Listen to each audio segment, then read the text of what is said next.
Hey, welcome back, beautiful. So, today we're peeling back another layer of ancient wisdom, revisiting a story that we touched upon already, but now we're going to go even deeper. If you have not watched that first video, pause right here, go watch it real quick, and then come back over here. But what we're going to uncover is what I call the Esther blueprint. It's the ancient beauty ritual that most people miss.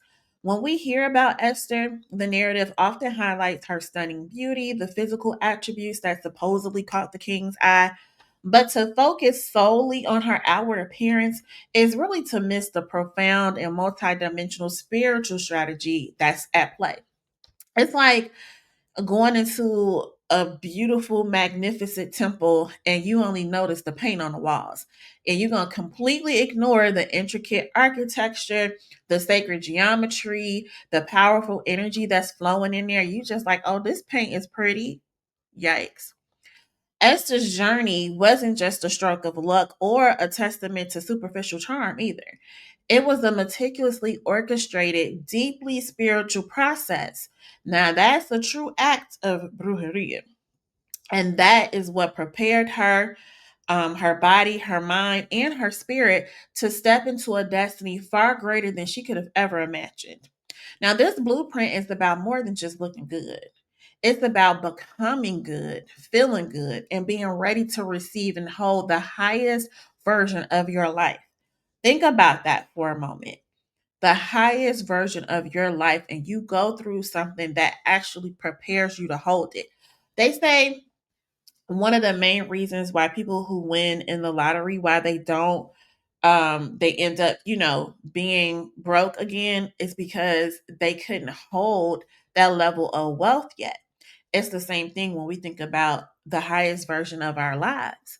So this is really a powerful lesson in intentional self-cultivation that once understood, it can transform your own path to sovereignty and manifestation. Okay, so let's get into a little bit of the misconception here with this story, right? And we're going to talk about the elephant in the room. The biblical account states that Esther underwent a 12-month beauty treatment, 6 months with oil of myrrh, and 6 months with perfumes and cosmetics. Now, for many, this sounds like an extended spa day, a luxurious pampering session designed purely for aesthetic enhancement. And I mean, yeah, there was certainly an element of physical beautification, right? But to reduce this year long process to mere superficiality is to completely misunderstand the spiritual concept and context of this time and the profound intention behind such rituals. In ancient cultures, beauty was often intertwined with divinity, purity, and energetic readiness, not the superficialness that we've been allowed to believe what it is today, right? So the oils and the herbs, the perfumes, all of it, they weren't just fragrances. They were sacred tools imbued with specific properties for cleansing, protection, healing, and attracting certain energies. So think, girl, a full year. Think about that. And for today, we love instant gratification, right? That's the society we're in. We want results yesterday. We want the quick fix overnight. That don't happen, especially with transformation. That's not reality. We get those expensive creams, the trendy treatments, and we hoping for an immediate shift. But see, Esther's blueprint teaches us that true lasting transformation, the kind that really prepares you for royal destiny, that requires sustained, intentional, and holistic preparation. It wasn't just about making her skin glow, it was about making her soul glow, making her energetic field irresistible, and fortifying her inner being for the immense pressure and responsibility that she was going to face real soon. So this wasn't a passive process either. It was an active daily engagement with her own becoming. So it was a deep dive into self-care as a spiritual practice, a form of glamour magic that most people even today completely miss. All right, let's get into the components of the 12-month preparation, looking at it from a holistic approach. All right. let's talk about what they were in this ancient beauty ritual. Okay. So it addressed every layer of her being. So, first, we have the physical purification and nourishment. So, this was the myrrh phase when she had the 6 months of oil of myrrh. Now, if you recall, we talked about myrrh is a powerful resin, and historically it was used for purification, healing, and spiritual anointing. But it also has antiseptic properties, and it was used in ancient embalming rituals.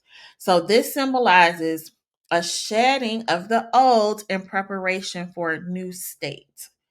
So let me pause right here because currently in my private group on school, the Modern Day Spiritualist, we are actually talking about the death and resurrection of a person, and we are exploring Inanna's journey through her own resurrection. And join the group so you can join that process and go through it yourself. You're going to see that this is deep. It's deeper than what we've been taught that happens on, Easter Sunday. Okay. Okay, back to Esther. All right, for Esther, this wasn't just about skin health either. It was about a deep cellular cleansing, releasing those toxins, preparing her physical vessel to hold a higher vibration. It was about grounding her energy, connecting her to ancient wisdom, and then fortifying her physical body for the demands of her future role of queen. All right. And as queen, she had a lot to do. It wasn't just about her being cute with her crown and sitting next to her king and I'm queen. The queen is here. She had some things to do, which we may get into that later. I don't know. But this phase was about becoming pristine inside and out, right? So, second, we look at the energetic attunement and attraction that was happening here. And that was the perfume and cosmetic phase. So the next 6 months weren't just about makeup. So they were likely custom blended, infused with herbs and flowers and essential oils chosen for their energetic properties. So probably things like rose for love and attraction, jasmine for spiritual connection, or frankincense for divine protection, that sandalwood for grounding and wisdom. And each application was a ritual, an intention setting practice. So she was literally anointing herself with the qualities that she wished to embody and attract.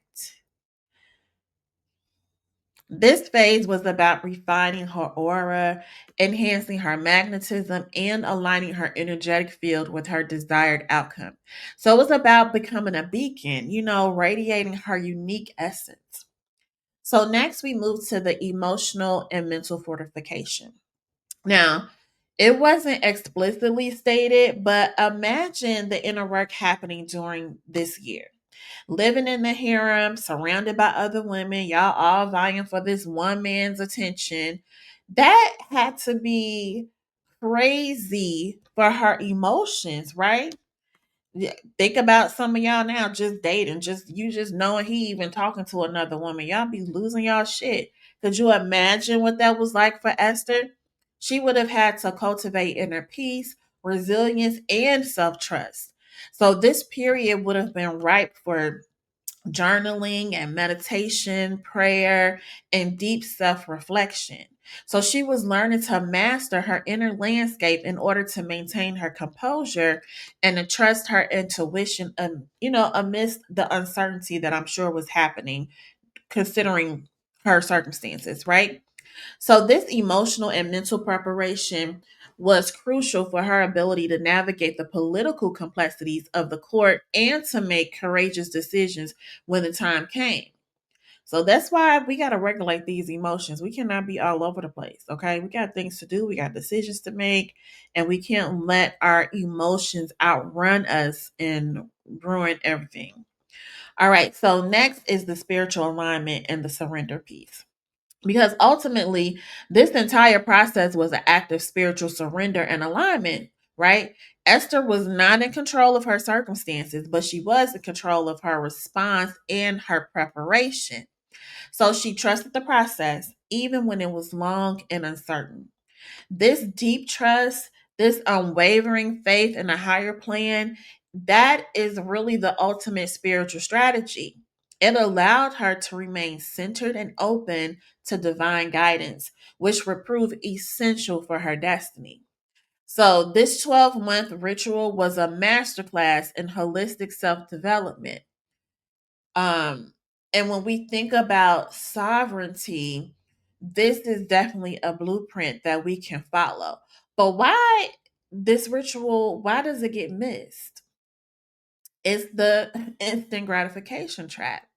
That's going to mess us up every single time, right? Because it flies in the face of our modern obsession with instant gratification again. We want the magic pill, the overnight success, the immediate transformation. We want to manifest a queenly life without undergoing the queenly preparation. We see the glamorous outcome, Esther on her throne, but we skip over the year of dedicated, intentional work that made it possible. We want the crown, but we don't want what it took to get the crown. We don't want to do what it's going to take to keep the crown. But true power, true radiance, true capacity is forged in the process. It's built through consistent conscious effort, not through a single fleeting act. And so this blueprint challenges us to slow down, to be patient with ourselves, and to invest in the deep foundational work that creates lasting change. So it really asks us to see self care not as a luxury, but as a non negotiable spiritual practice. It invites us to embrace that journey of becoming because it's a journey. And we don't always like to go through the journey phase of it. We want to get straight to the destination. But when we embrace it, we then can know that every step of preparation is a powerful spell within itself. Okay, so speaking of spells, let's get into ours for today. It is the crown chakra anointing for inner royalty.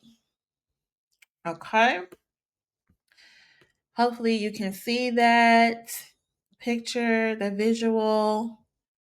I'll put it someplace else too, in the community so you guys can see it. All right, what you're gonna need is, where are my notes about what we need? Hold on, let me find my notes. Okay, you're gonna get a small bottle of essential oil, and then you're gonna dilute it in a carrier oil. So, like, you take a couple of drops of frankincense, lavender, sandalwood, and you're gonna put that teaspoon teaspoon of jojoba or almond oil.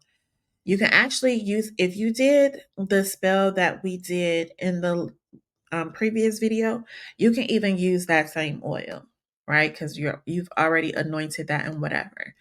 But so anyway, you want to choose an oil that's gonna make you feel connected and serene. And then optional, of course, is your crystal. You can do a clear quartz or you can do an amethyst. All right, so let's get to the ritual. Of course, you got to create your sacred space, find a quiet moment. You guys know, light your candle, play your soft music, or just take a few deep breaths, whatever you got to do all of it if you like. But whatever it takes for you to center yourself, that's what you're going to do. Then you're going to hold your oil, the oil bottle, and the crystal, if you're using one, in your hands, and then you're going to set your intention. Close your eyes, visualize a golden or violet light at the crown of your head, which is your crown chakra. This is your connection to divine wisdom. This is where your inner queen sits. So you want to state your intention aloud or silently. And you're going to say, this is a guideline. Of course, you can say whatever you like. I am anointing myself to awaken my inner royalty, my divine wisdom, and my sovereign power. And then you're going to anoint your crown. So you're going to place a small drop of the oil onto your fingertip and then gently apply it to the very top of your head where your crown chakra is located. Um, a note for those of you who may have certain spirits or deities that are already seated in on your crown, you want to make sure that you are using an oil that won't upset them. Every spirit don't respond well to all oils, so you want to make sure that you know if this is something that you could put on your crown.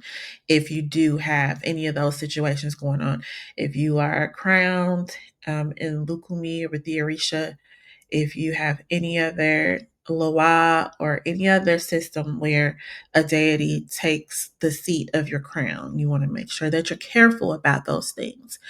Okay. And so as you do this, you can gently massage the area in small circles. You want to affirm your royalty in this next step.